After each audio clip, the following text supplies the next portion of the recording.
Ce 7 octobre-là, ils ont hurlé comme si le monde s'était fissuré. Mais ce jour-là, nous étions déjà ensevelis sous les ruines. Ce 7 octobre-là, ils ont crié à l'attaque. Mais ce jour-là, nos enfants crevaient de faim. Nos mères buvaient de l'eau contaminée. Nos pères étaient humiliés au barrage, jetés au sol devant leurs fils. Ce 7 octobre-là, ils ont parlé de cauchemar. Mais ce jour-là, Gaza étouffait déjà. Plus de courant, plus de médicaments, plus de sorties possibles, et personne pour entendre les cris. Ce 7 octobre-là, ils ont hurlé « barbarie ». Mais ce jour-là, leurs avions tournaient déjà dans le ciel. Et leur vengeance, des bombes en pluie, des familles effacées, des corps fondus sous les décombres, des visages arrachés à l'histoire. Ce 7 octobre-là, ils ont accusé les résistants. Mais dans leurs propres images, on voit leurs hélicoptères mitrailler leurs propres maisons, leurs propres civils, pour ne pas laisser un Palestinien sortir vivant. Ce 7 octobre-là, c'est leur monde qui a vacillé pour la première fois. Le nôtre, il s'est effondré 1000 fois déjà. Ce qu'ils ont vécu une seule journée, nous l'endurons chaque heure.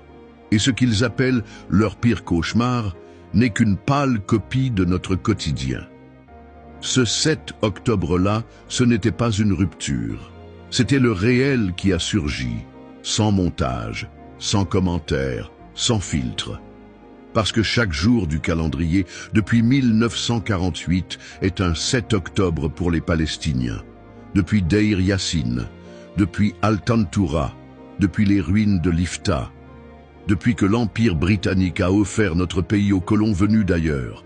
Tout a commencé avant ce 7 octobre-là, avec des accords signés entre assassins, avec des lettres promises à ceux qui n'étaient pas là, avec des armes données à ceux qui venaient pour tuer.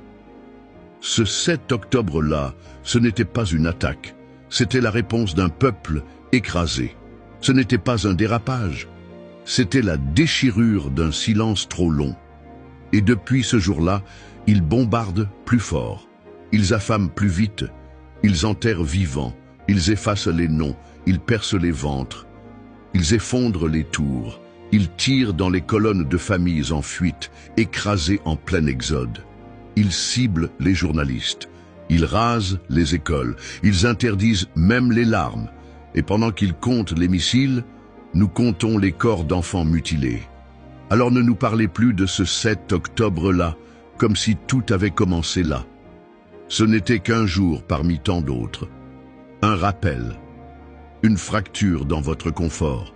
Car nous vivons tous les jours du calendrier comme autant de 7 octobre. Et chaque jour, on survit à ce que vous ne supporteriez pas une heure. Poème final. Et pourtant, nous sommes toujours là. Dans les gravats, dans les ruelles, dans les silences qui n'ont pas cédé.